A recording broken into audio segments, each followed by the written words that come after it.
Welcome, everyone. This is David Lipsey, and I'll be the host today for the opportunity to speak with Greg Guest and Kim Johnson from Kohler, Greg Guest from Fidel, on our webinar entitled Rights, Capture, Clearance, Compliance, and More. This program is part of the ongoing series sponsored by Toronto Metropolitan University, the School of Graphic Communications and Management within the Creative School. And Reem, thanks so much for the opportunity to be here. Thank you, David. Welcome, everyone, and thank you, everyone, for joining us today. I would like to start the event by doing the land acknowledgement. Toronto is in the dish with one spoon territory. The dish with one spoon is the treaty between the Anishinaabe, Mississaugas, and Haudenosaunee that bound them to share the territory and protect the land. Subsequent indigenous nations and peoples, Europeans, and all the newcomers have been invited into this treaty in the spirit of peace, friendship, and respect. Thank you, everyone. Reem, thanks so much. We'll switch over to Greg's screen here now. And while we do that, we have the usual rules of the road here for enjoying our time today to get some wonderful insights into rights and the complexities that surround them and the enablements that they mean. We will have some time devoted to Q&A later. Please enter your questions on the screen and I'll be monitoring those. We have enabled live transcript. It's available dynamically to you as an option in your Zoom. And finally, we are recording this session, and the recording will be made available after the webinar is over. During our concluding remarks, we'll bring you up to date on some of the many other really great programs going on here at Toronto Metropolitan. But let's turn our time and attention to Greg and Kim. Greg is the Vice President with product management and cloud platform at Fidel. Fidel is a leading provider of rights management and related software for our world and plays a very important role in making sure that the third part of what an asset is, it's metadata, it's binary, ones and zeros running around there, and without rights, it's simply not an asset. One of our colleagues who we've so enjoyed working with over the years, Kim Johnson, a communications leader from Kohler, has joined us, and together the two of them will talk about not only the importance of rights and the contextual setting that Greg will share, how rights are used at Kohler, and then we actually get to take a little peek at how partnership and collaboration and working together makes this critical door open at Kohler for the right asset to be used at the right time and to stay out of trouble. So Greg, thanks so much. Kim, thanks so much. And look forward to what you've got to share. We appreciate it. Thank you, David. It's great to be here today. Thanks to Ryerson for having us. And thanks to my colleague Kim for joining us today. She's going to get into some really interesting stuff about Kohler in just a minute. But I wanted to first set the stage kind of for why we're here and what we're talking about and why the topic of DRM, or digital rights management, is so important these days.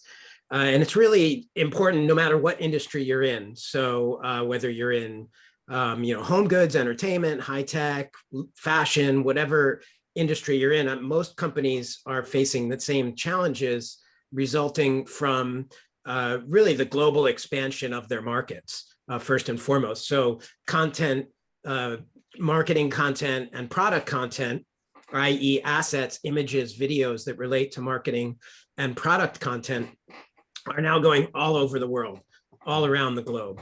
And to make things even more complicated, not only are they going to various different territories and regions around the world, they're also going across a vast omni-channel network now of distribution channels that obviously includes some of the more traditional ones, television, billboards, print, in-store advertising, things like that, as well as some of the newer ones like social media, Facebook, Twitter, Instagram, all becoming very important marketing and retail channels for, again, no matter what industry you're in.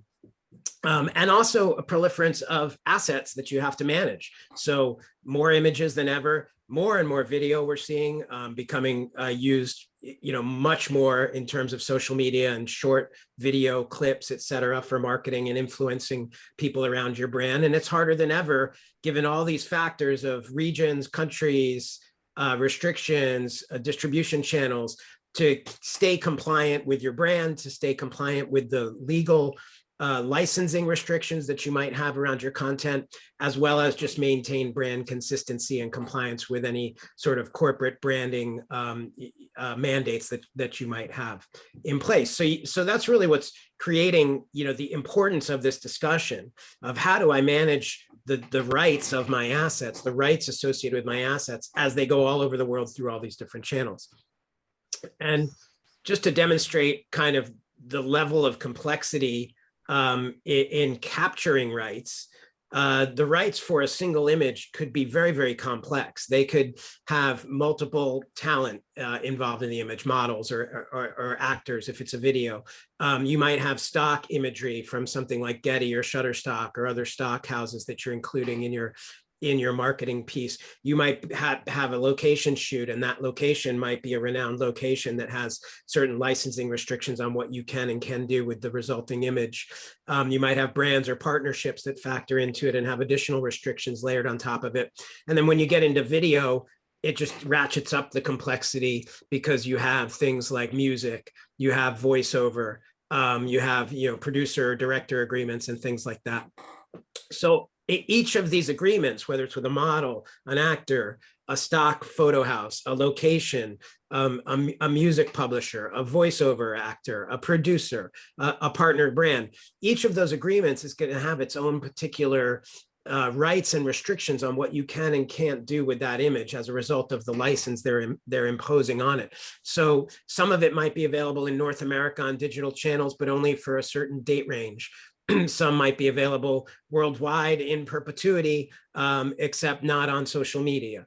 And you can see from the slide kind of all the different permutations that might layer onto that image that you need to capture. And the difficulty is not just in capturing, but also in being able to clear the asset. So when you go to ask questions like, hey, is this spot ready? Can we launch it on broadcast? Or can we distribute this ad on Facebook or Instagram? Or, when is this going to expire? How long can I run it for? These are real business questions being asked by human beings, but the human beings will have a real hard time going through all those permutations of rights and trying to figure out the answer. And that's really where technology can really help. And having a strong technological strategy around digital asset management plus digital rights management can really benefit you. But it's not easy. First you have to capture, then you got to be able to clear, and then you got to remain compliant with that. And we're going to see more of that later. I'm going to take you through some of the technological solutions that are going to allow you to clear those assets for the right channels. And also, it's not just where can I use it? It's once it's used, keeping an eye on it and tracking your content, monitoring your brand to make sure that you're not in violation, because certain content will have an expiration date. So you might publish it somewhere, it might expire in 6 months. And if you're not aware of that, you could face a risk there, or it might not be related to a specific expiration. It might be related to a change in your product packaging or your brand. So it could be along the lines of legal or licensing compliance, or it could be along the lines of brand consistency. And these are all the things you need to consider and be able to keep track of as you produce assets and as you publish assets. And if you don't, you're likely to end up in trouble. And it happens all the time where content is put out there, it's published in the wrong channel, it's left up longer than it should be, and then the company gets sued. And that can be a risk, not just financially. Obviously, you might have to pay money as a result of that, but that also can hurt your brand. So that also can be bad for your brand reputation to end up in that kind of lawsuit or have that type of misuse or infringement. So that's really the risk that we're facing. The problem of, the proliferance of global economy and omni-channel market, the challenge of capturing the detailed granularity and complexity of the rights, the risk of lawsuits and misuse and hits on your brand reputation. And those are really some of the challenges we see with digital rights management that can affect throughout the life cycle, from production and causing bottlenecks in production because you can't answer that question of what you can do with it, to lack of visibility during the process of where I can publish this asset to, or when I can publish it, or when I have to take it down. And then that challenge of misuse. If you make the wrong misstep, and as we know, a business moves at light speed these days, you want to move fast, but haste makes waste. And the faster you move, the more likely you might be to end up in a situation of misuse. So that's the problem that companies are facing. And now I'm going to turn it over to Kim, to my friend Kim at Kohler, and she's going to tell you some really interesting stuff about Kohler and what Kohler's doing, as well as how they face some of these challenges and what some of the challenges they face at Kohler in the real world. So take it away, Kim. Thanks, Greg. It's nice to be here with everybody. Really appreciate the invitation and the chance to talk to you about Kohler and rights management at Kohler. If we can go to the next slide. So before we get into rights management at Kohler, I'd love to tell you a little bit about what Kohler does. I think people have an idea of what Kohler is, but there's so much more to the company than just our kitchen and bath. Next slide. So we have 10 different kitchen and bath businesses across the globe. Often when I tell people I work for Kohler, for a minute they'll say, what? And then I'll say, faucets and toilets. Oh yeah, Kohler, okay. But we have actually 5 different collections across our business that we have collection specialists on our DAM team that manage. So we have people that manage our kitchen and bath, but if we go to the next slide, you'll see that we also have a decorative group. So we have Roburn, Callista, and Ann Sachs. Ann Sachs is a tile company out in the Northwest, and then Roburn and Callista create faucets and mirrors and medicine cabinets and all those great things. And then if we jump to the next slide, we can talk about Kohler Power. A lot of people don't realize that Kohler is in the power business since 1920, when Kohler built the first modern day generators. Those created to power plumbing in rural America. And today they power homes, boats, and businesses around the world. But some interesting things that I wanted to tell you about Kohler Power. 3 different stories that people find really interesting. In 1925, the first night flight of the air mail planes across the United States occurred. And the Kohler generators were made this historic moment possible by powering the revolving light beacons across the continent, which charted the course for the pilots. After that flight, the government bought 600 and more Kohler generators to light 10,700 miles of night air mail routes. I don't think people really realized that was happening back in the 20s.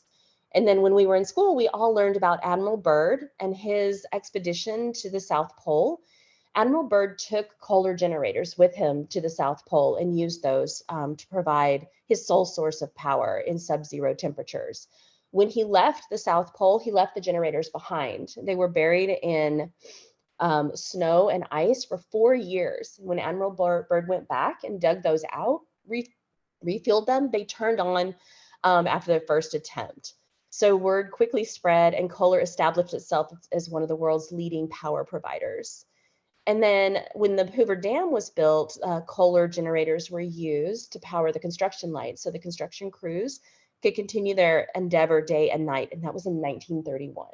So Kohler Power has been going for quite some time, and it's a part of the business that people aren't really aware of. So I wanted to share those interesting stories with you. For our next slide, we have our Kohler Hospitality. So Kohler owns many businesses across the globe, aside from what you're used to talking about. We have our Kohler chocolates. We have our golf resorts and hotels. We have Bold Cycle and yoga for fitness. So there's a lot going on at Kohler in the hospitality world. And then next, we have our corporate endeavors. And so Kohler always wants to create positive change for our planet and our communities. Water is at the heart of what we do. Our products, our company, and our customers' lives. Safe water is critical to daily life, and the fact that 1/3 of the world's population lives without it is unacceptable. The ongoing global pandemic has revealed just how essential safe water is, not only for drinking, but for hand washing, healthy hygiene. So Kohler works with humanitarian partners to help change that through a global program called Safer Water for All. And our Innovation for Good is an in-house startup comprised of Kohler entrepreneurs commercializing business opportunities with social purpose. And since 2011, we have brought together associates from across industries, skills, and perspectives in an innovation incubator designed to explore products and solutions for pressing global social and environmental issues. We also have an arts and industry program where more than 500 artists have passed through and been inspired by our Wisconsin factories, and that began in 1974. In 2018, the Kohler Relief Shower Trailer has provided aid across the country in wake of natural disasters and other crises, including the California wildfires, the Hurricane Michael cleanup, and COVID-19 field hospitals. We're committed to leaving the world a better place than we found it and are working toward net zero environmental impact by 2035. For us, this means reducing and offsetting all greenhouse gas emissions and sending zero waste to landfill, developing innovative energy and water-saving products, encouraging people to take action. So next, we have just a video about Kohler that I'd love to share with you.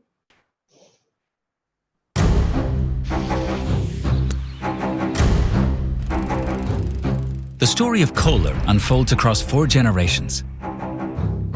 It's an entrepreneurial story of passion and drive, and a human story of lifting one another to a more gracious life. It begins in 1873 with John Michael Kohler, a first-generation immigrant. John Michael enamels an iron trough and stands it on 4 feet, affording his customers a basic human dignity with Kohler's first bathtub. Cast iron tubs lead to toilets, sinks, and faucets, and Kohler Company is born. Each generation reimagines and expands our understanding of gracious living, inviting more voices, diverse voices, to participate. As we shine a light forward for architects and designers from LA to Shanghai, with smart, intuitive kitchen and bath products. As we operate one of the largest power businesses in the world, building small engines and clean power, along with residential, marine, and industrial generators for some of the world's largest data centers. As we invite our guests to experience the height of gracious living at our resorts and wellness destinations, home to 6 golf majors and the 2020 Ryder Cup. And as we choose to believe in better, investing in renewable energy, innovating for good, and striving to make safe water for all a reality.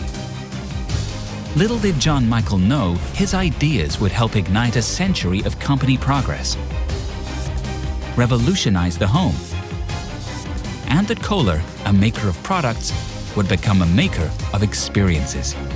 Today, over 30,000 strong, we carry the torch of passion and ingenuity, sparking new chapters of discovery and lighting the path forward for generations to come. Thanks, Greg. So this video has a multitude of contracts in it, and Greg will get into this video a little bit later when we do the demo of the system. But we have our talent. There's 7 videos with the same model in them that are a part of this. We have in perpetuity, excluding broadcast and worldwide for that agreement. We also have our voiceover for 15 different videos that came out of this. That was for 3 years from use. This video was created in 2018. And so we had a renewal this year to add 2 more years for the voiceover. Our stock license for 15 of the videos, we have some stock images and some historical images, some historical clips. There's a stock license in here for Shutterstock. And then, of course, the music license for the music that you heard during the video. And that covers 15 of the different videos that we have. And that one is in perpetuity worldwide as well. So when we talk about the differences between ones where we have to have renewals versus in perpetuity, in a video like this, where it's made up of a lot of clips from different types of projects that are pulled together to create one video, it takes a lot of attention to that detail to know when parts of the video can't be used any longer, the entire video can't be used. So we have to pay attention to different pieces of the content within a video to make sure that we are staying on top of all of those renewals and all of that licensing. So we love when we have in perpetuity and worldwide, but in this example, we see that that's not the case for everything. So if we move to the next, the Beacon is our in-house agency. It serves the brands that I talked about before on a global scale. The Beacon is the name of the building that houses our team. We have our set and exhibit designers, our construction crew, our producers, our art directors, our photographers, retouchers, video editors, graphic designers, account managers, project managers, and social media managers, and the DAM team, all housed in the Beacon. And so whenever we're producing any of our advertisements and things like that, we're doing it together and we're working through all of our needs when it comes to rights management as a team. We also have our archives within the same building, and our archives they report up through the VP of Communications. We field requests from executives and the Kohler family members to bridge resources for the teams. We preserve the company's history and the corporate archives. We preserve the Kohler family records along with the Village of Kohler records. This archive preserves a large physical collection, but our approach to global collections and knowledge management is such that we view an asset as an asset, whether a physical toilet from 1917 or an image shot in our studio yesterday. And each asset has a story to tell and defines the Kohler brand. And our brand value is our archival value. Our global collection strategy aims to deliver a collection that is accessible and actively used in all aspects of the business, connecting heritage collections and active content collections, including our video and digital library. Our united front means we can cast a wider net in hopes of receiving additional material for the collection. These assets help weave a common thread across all Kohler businesses and allow us to authentically tell our collective stories into the future. We work together on metadata and taxonomy standards across collections, so we aren't creating more work as an asset moves through its life cycle. And you can imagine when we're capturing some of this content, capturing the rights behind it can be difficult. And our relationship with Fidel really helps us to do that as well. So for our next slide, I'll show you our user base is spread across the world. We have currently with the DAM, we have 1,191 users. We have 5 content creation hubs worldwide. So you can imagine when content is being created in these different hubs, the way that they think about or look at rights management can be different than the way that we think about it and look at it at Kohler. So when I came into Kohler a year ago, one of my tasks was to start to spread the story of rights management worldwide and make sure that our global teams understand how we manage digital rights. It's been a difficult task. We're still doing it. And when you think about a company like Kohler, you think, oh, Kohler's got its stuff together. Everything is buttoned up, but there's always going to be changes with the technology. There's going to be changes with the way that people think about digital rights. And often I find with all of the companies that I've worked with in the 25 years I've been doing this, that so oftentimes people will just try to ignore kind of the obvious, which is that they don't have the rights to use an asset where they want to use it, when they want to use it. So they prefer to just ignore that rather than face it or just not be able to use those assets the way they want to. But we know there's a cost behind that. And with a company the size of Kohler, we might say, well, it's a small cost compared to the overall budget. But as Greg mentioned, it's really damaging to the brand as well. So we try to teach all of our global teams that while we also want to protect their budgets, we want to protect the Kohler name, and we need to make sure that as we're working with assets that we're doing that. So our next slide just shows you a little bit about our Kohler image library. We have over 1 million assets in our library. There's all kinds of different assets, including works in progress, social content, videos, audio, types of literature, packaging layouts. We work with 126 fields of data 30 of those we consistently use. And as of yesterday, we had 111,000 plus assets right managed in our digital rights management tool, which is the Dell Rights Cloud. So as we go out and try to teach our global teams about rights management, we really just have to educate them from the ground up on what is digital rights management. So we teach them that digital rights management are the policies, procedures, and practices, and the technologies that allow our content owners to control the distribution, repurposing, and usage of digital assets. Digital rights management can be very challenging and costly if not done right, especially across global teams. So we teach them that they must understand the basics of rights management, have a plan in place for how they will track and manage rights and contracts, use technology responsibly and consistently, and communicate with all stakeholders effectively.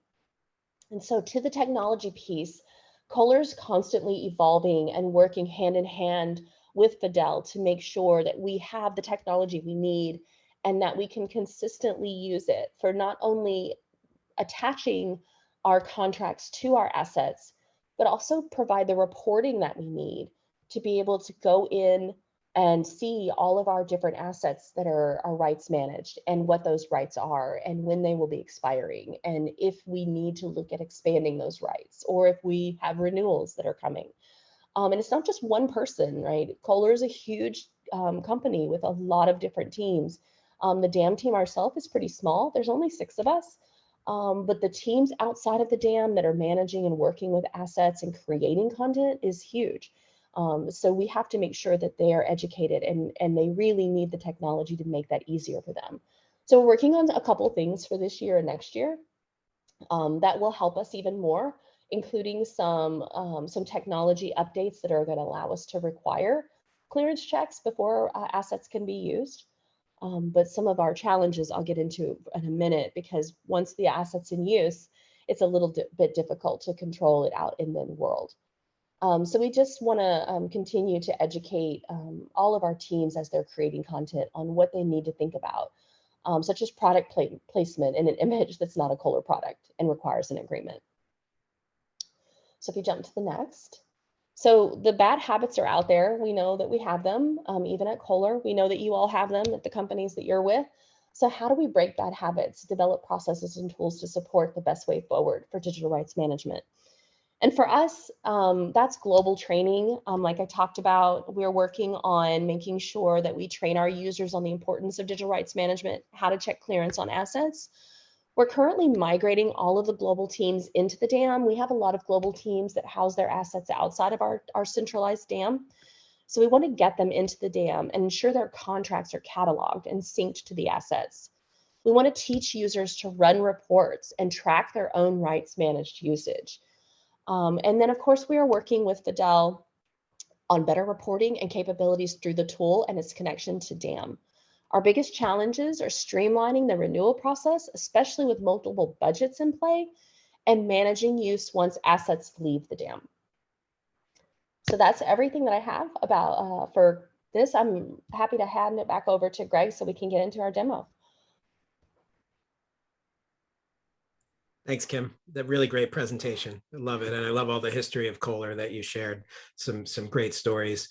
And a look at, you know, kind of the challenge that I highlighted in the beginning, and how it affects folks in the real world, like yourselves, trying to do exactly as I said. You're operating globally across tons of different regions with tons of different content across a variety of different industries and distribution and marketing channels. So really highlights the challenge. And as you said, you know, we've been working together on the technology to make it easier to manage those challenges and deal with them. And I'm going to share some of that now. And I think one thing you said, which really highlights the importance of technology, is that you're a 6-person DAM team. So 6 people managing that global asset management challenge. And that definitely wouldn't be possible with 6 people without some really good technology in place. And I know Kohler really focuses on the technology investment in this area. You know, that's really been able to help you do a lot with very little, I imagine.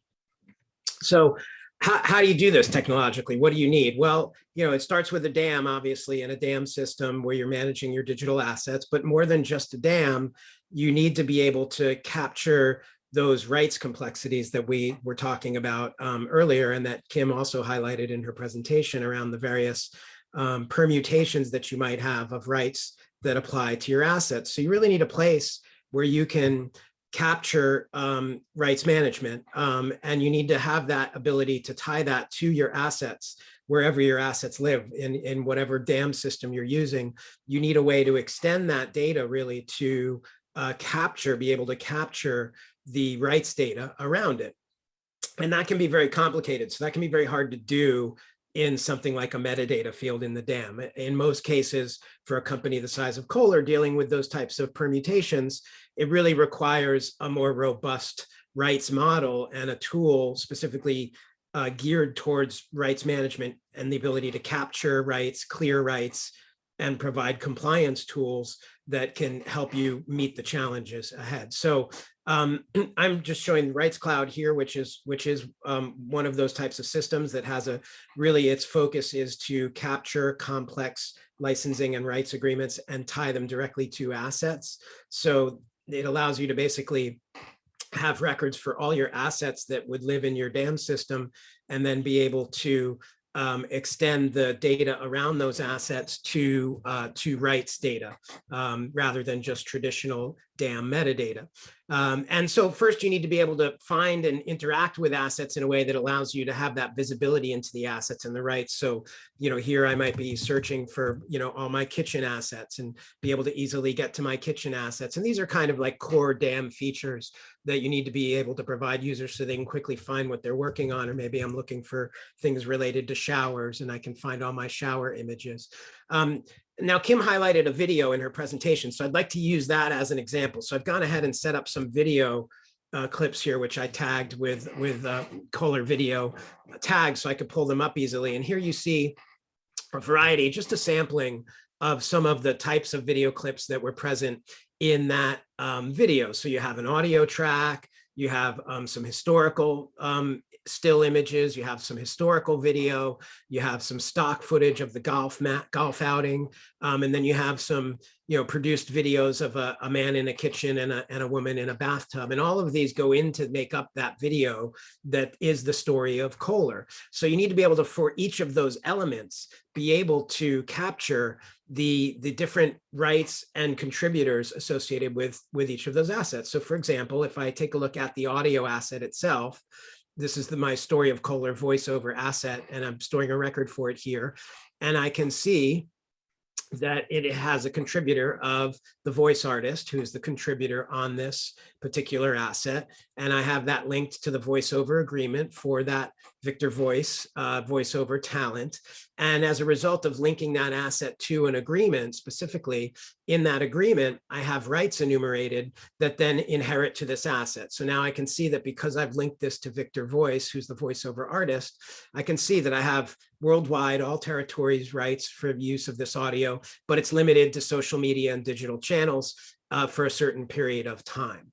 And so for each of the assets that you're tracking, you're going to be able to capture the various information. And I've kept it simple for purposes of this demo, but you might have, again, multiple models, multiple talent tied to these particular assets. So it can get a lot more complicated, but you can capture that all here in this type of rights management model. So if I, again, look at the bath video here, I can see that it's the video woman in bath video clip. And if I go to look at that, I can see that I have Barbara Bath as the model that's in there, and I've tied it to her modeling agreement. And if I look at the rights for that, I can see that, again, her dates are just slightly different. I've also have social media and digital rights for this for worldwide with kind of a different date range. So it allows you for each asset to have that really specific granular rights capture associated with that asset. Now, in order to do that, you also need to capture the information like who am I working with, who's the talent or the different parties I'm working with. So you need to be able to have a place where you can capture all that. So here I've captured all the different models and photographers and actors and voice artists and stock photography shops that are are parties to my agreements. And you also need to be able to capture the agreements for them. So here I've got the various agreements that relate back to all those different people. So I've got Barbara Bath's modeling agreement. I've got Victor Voice's voiceover agreement. I've also got Ken Kitchen in the kitchen video. I've got Stock Shop, which has, this agreement actually has several assets tied to it. So I might have one agreement for stock that has multiple assets tied to it. So I've got historical bath image, I've got a golf video clip, and I've got a historical news clip of a Kohler press conference. And all of these are tied to this agreement and licensed from the Stock Shop. And again, so I can see the rights for those assets here, all territories, digital, social media, and broadcast rights for those assets across all territories. So that's the first step, is really being able to capture that information at that level so that I can then clear those assets for the usage that I want to clear them to. Now, another thing that's useful to be able to capture is to group those assets in a way that allows you to look at them as a whole video. So again, I have my video clips here that are part of that video. And if I go to do a clearance for those, and I want to do a rights clearance, in other words, I want to ask one of those questions, can I use this in digital and broadcast for the month of June and July, I can then actually do that by the grouping of the assets. So I have a group of assets here, which I've set up called the Story of Kohler Video. And what this allows me to do is then say, here's my entire video. It's a composite asset, and it has all these assets in it. So all these assets that we were just looking at are part of this composite asset, which is the Story of Kohler Video. And by capturing that data, I can come in here and say, okay, for my Story of Kohler Video as a whole and all the elements in it, can I use it from June 1st through, let's say, July 31st here, through the end of July, in North America, let's say, is where I want to use this, and digital and broadcast, let's say, as my channels. So I can set my region, I can set my usage and my date range, and I can say, give me a clearance. And I get, no, I can't. It's red. It's not available. Stop. You can't do this, which is what you want your users to be able to know, is like, no, you can't do this. If you do this, you're going to get in trouble. But because I've done all that capturing at the asset level and the grouping level, I can then look at those and drill down and see, okay, well, why can't I use it, right? And that's because some of them are available, like the golf is available, the bath is available, the Kohler Video is available. Those were our stock. So our stock license gave some of it availability there for broadcast, but the video of the model in the bath, there were no broadcast rights associated with that. So broadcast was excluded. Same thing for the kitchen video of the actor in the kitchen. Those agreements both excluded broadcast, so I can't use that in broadcast. And for the audio, partially available, here a little bit of a different answer. I don't have broadcast, which is true, but for digital, I have a yellow, which means I have partial availability for the digital channels. And if I drill down into that one more layer, I can see that for that agreement, for Victor Voice's agreement, I only have through June 30th that I can use it in digital channels. So there's a time window there that restricts me from using it in July. So I'm getting very specific information about what I can and can't do with these assets. So if I then was to go back and say, okay, let me change my campaign a little bit. Let's say we'll only run this until June 30th of the same year. We'll only run it for a month.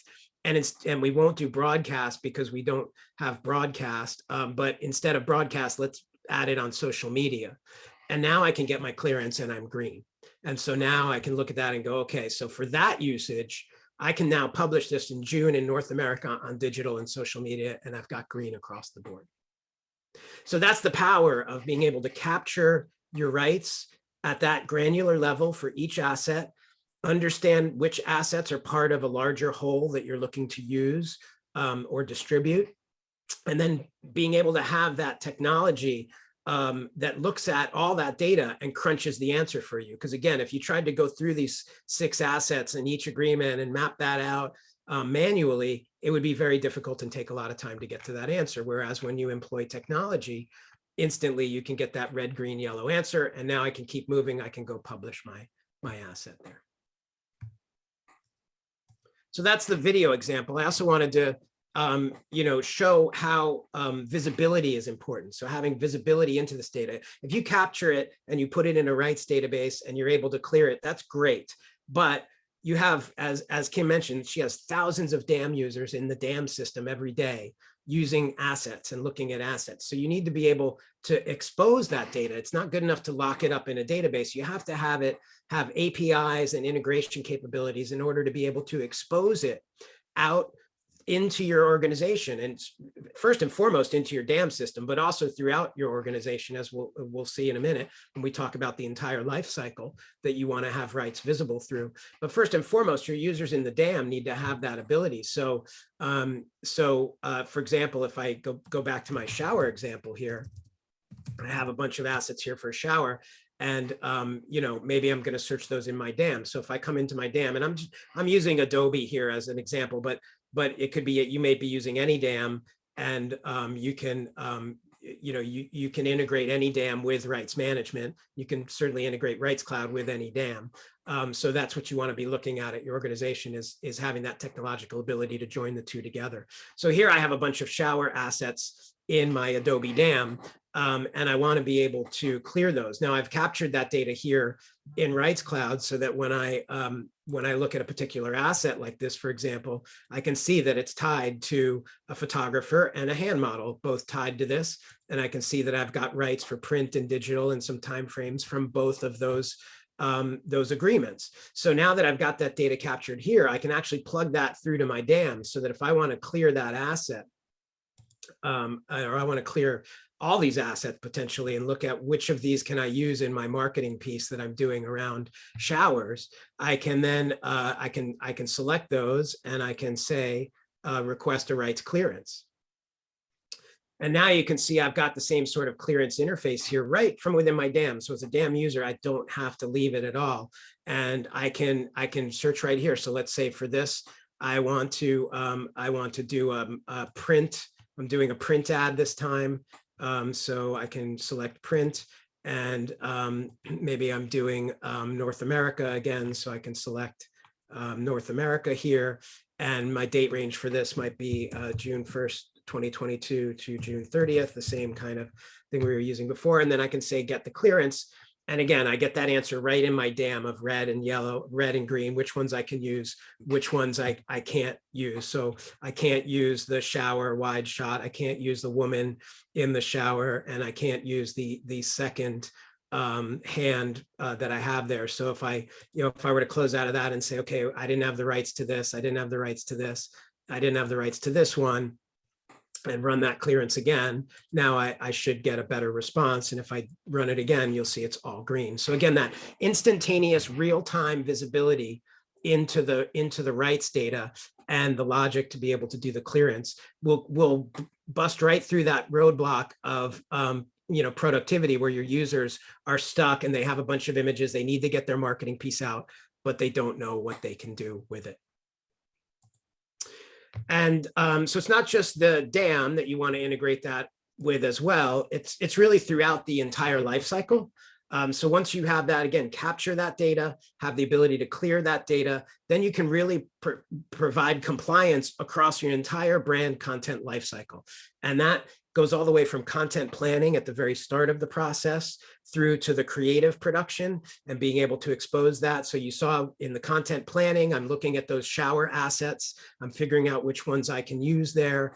And then in my content production, I want to be able to plug it in as well into my creative tools. So got a little example of that here. So if I look at this here, I can see I've got Adobe InDesign here, and I've got an extension plugged into Adobe called CI Hub that allows me to expose assets from any variety of dams or asset sources that I might have, like stock photography or my dam or Dropbox, et cetera. And here I've set up also a connection to Rights Cloud, so that for any assets that I'm going to pull into this packaging, I can then run a rights check right from here. So I'm a creative user now. I'm looking at some of my assets in my dam. I've set them up in Dropbox here for the purposes of the demo, but I've got all my bathroom shower images here as well. And so right from here, I can also do a clearance, check those rights, put in my parameters for my clearance, select my territory, select my distribution channels, and I can run that clearance and immediately see green, red, green, and yellow as well. So therefore I can zero right in. I don't have to pick up the phone and call anybody to find out what's available. I don't have to, dig out a contract and check. I can just see this is available, drag it into my design.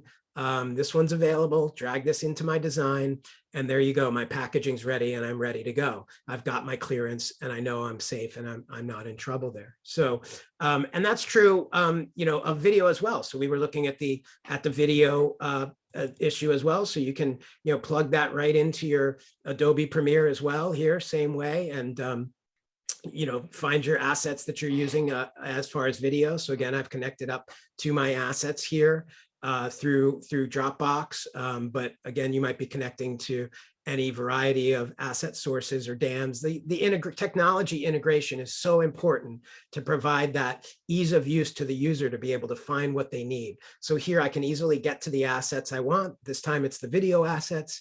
I can, again, run a clearance check right from within Adobe Premiere, and I can see exactly how, when, and where I can use these assets. And without a misstep at all, I can create my video, drag in my historical bathtub image, drag in my other video that I want to use into my timeline, and edit my video, knowing that I'm not going to have to come back later and change all this work, because down the line, somebody's going to say, oh, by the way, you can't use that golf shot.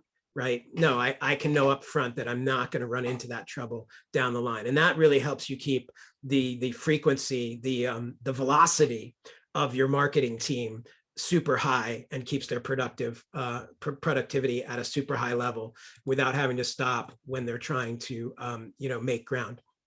Now, final note is, it's not just pre-pro and production that you want to have that visibility in. It's also post-production. So in post-production, you want to have the ability to then follow that content once it goes out to those distribution channels, and be able to track, did it go to the right channel? Did I violate anything when I published it? If I did publish it to the right channel, is it expired? So if I sent it to my brand website, and it has an expiration date, I need to know when it's expired. More importantly than that, I actually need to know when it's nearing expiration, so that I can pull that asset down and not get into trouble. Once it's expired, I have a problem, right? So you want to get that yellow, not that red. Or you want to make sure that if it was put on Facebook, that it's valid and you have the rights to that. So this is really important to the compliance piece, is to be able to monitor your content even after it's gone out the door. So that's really how technology can help with capturing the rights, providing the clearance around assets and what you can do with them, and ensuring compliance even after you've published your assets and they're out around the world globally across the omni-channel landscape, going out to your customers. So I'll turn it back over to you, David, to moderate some questions, if anybody has some good questions. Great. Greg, thank you and Kim so very much for an informative presentation. It's terrific to see CI Hub go to work. And for those of you who've joined us today, CI Hub it's like having a set of octopus tentacles that goes to where so much of content gets created and managed, and such a handy tool in the progressive DAM environment. We had an interesting question come in that I'm going to ask both of you.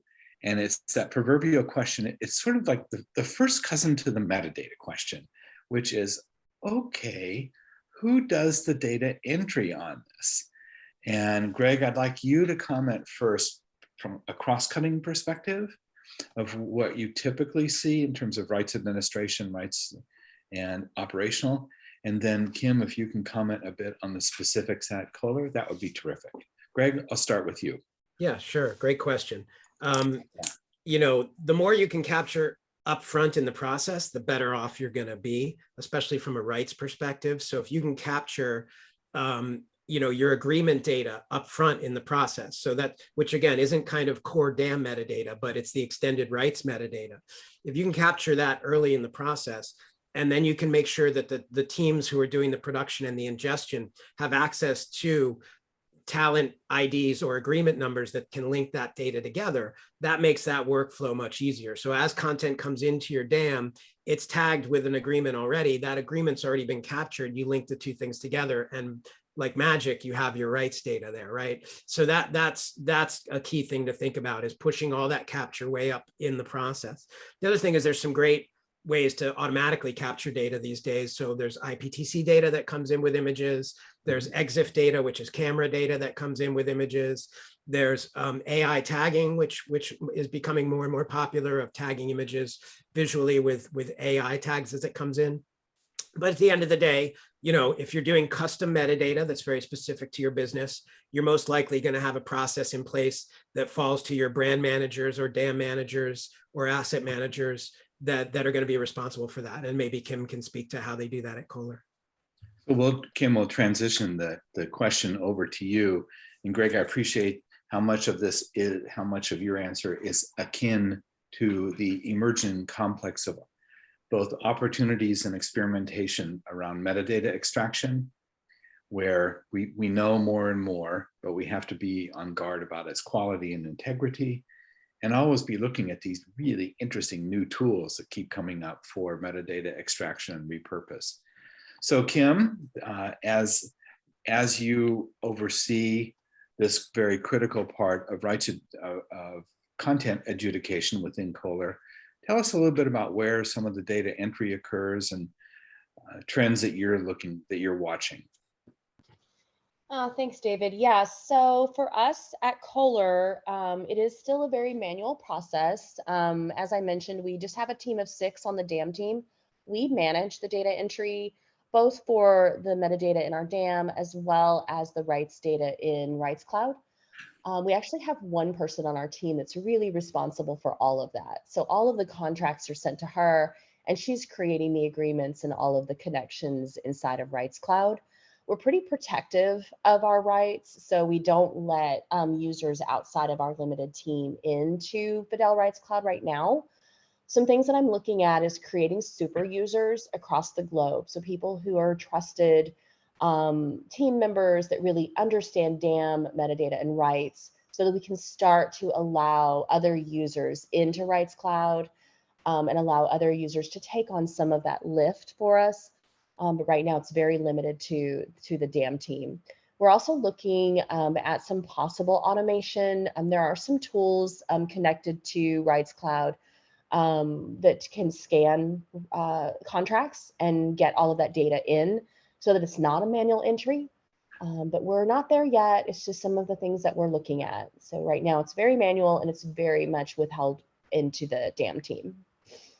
Thanks, Kim. And that makes such good sense as a cautious good practice and best practice to make sure that the data that is going in means that the red, yellow, green that users are experiencing and are guiding behavior are present with integrity and accuracy. Another interesting question came in. I'm going to phrase it as, well, what happens when you toss the boomerang and it doesn't come back? And the question is, are there what happens when rights circumstances come up? And Greg, I'd ask for your kind of cross-cutting perspective on this. When the need to enforce a rights action or a type of rights comes up that's not in the current ontology or not in the current deployment of how the rights are structured. Is it hard to add a new kind of rights type? What are a couple of oddball or examples that have come out of the boomerang that didn't come back? And could you comment on that? Yeah, for sure. I mean, it rises to the topic of governance, right? So you have to have very good governance in place that dictates when, why, and how you can expand that list of potential rights that you're tracking.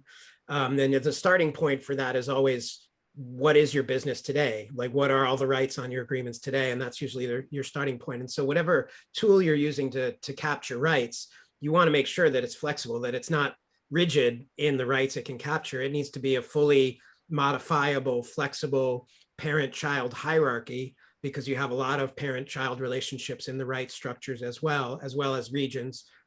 Just like you have continents and countries, you have social media as an umbrella, but then you have Facebook, Instagram, Twitter, and the rights are getting more and more granular. So you have to be able to set up those constructs in a way that allows you to track that.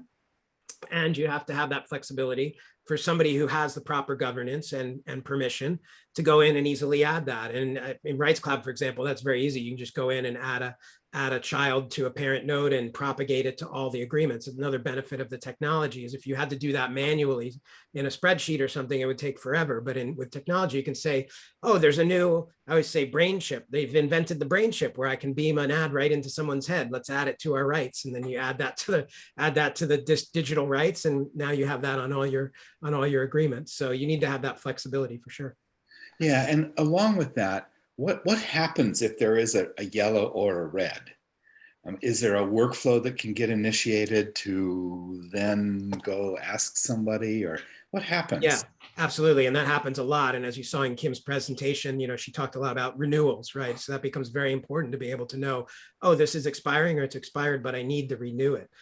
So again, if you've captured that data in a way where you can provide the data, the question that was asked and the answer that was received, which you can in Rights Cloud, you can take that data and then wrap it up in a rights request and send off either an email. So Rights Cloud system allows you to send off an email for a rights request that will go to somebody and say, hey, here's what I asked for, here's what it said, here's what I'm looking for, can you extend this agreement?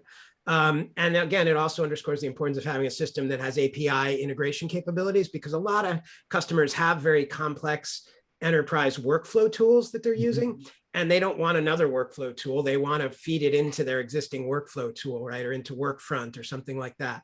So to be able to expose that data from the rights and the clearance through an API to something like a Workfront process or other workflow management tool is very critical across the enterprise. Kim, as we near the end of our time together today, I wanted to ask you a question. I don't know whether to say the phrase, is the Office of General Counsel or the Office of all the General Counsels? Tell us a little bit about your interaction and dialogue with legal staff at Kohler.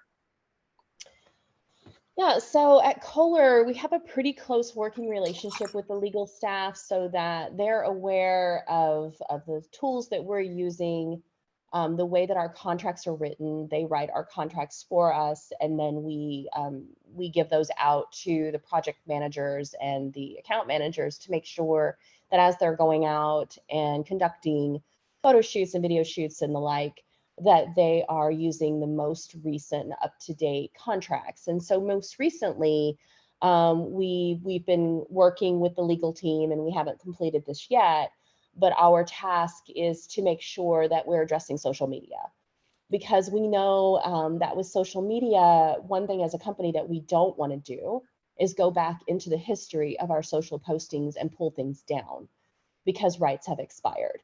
And so we are working on contracts that outline that those social media exclusions are there. So even though, rights may have expired for digital use or for print, that those historical social media posts remain in place and do not have to be pulled down. And so that relationship and being able to work closely with your general counsel and make sure that they have an understanding of DAM and your rights management tool and how you work with assets is really important. And so we make sure that we keep those lines of communication open and work together. And then whenever we have any rights that are in question, we restrict our assets immediately in DAM, so nobody can get to them. So when it comes to, we want more rights, extra rights, can we add anything? Assets are restricted until all of that happens. Well, Kim, it's such a delight to have such a seasoned professional join Greg and I in this session to talk about your advanced understanding and Kohler's commitment to this too.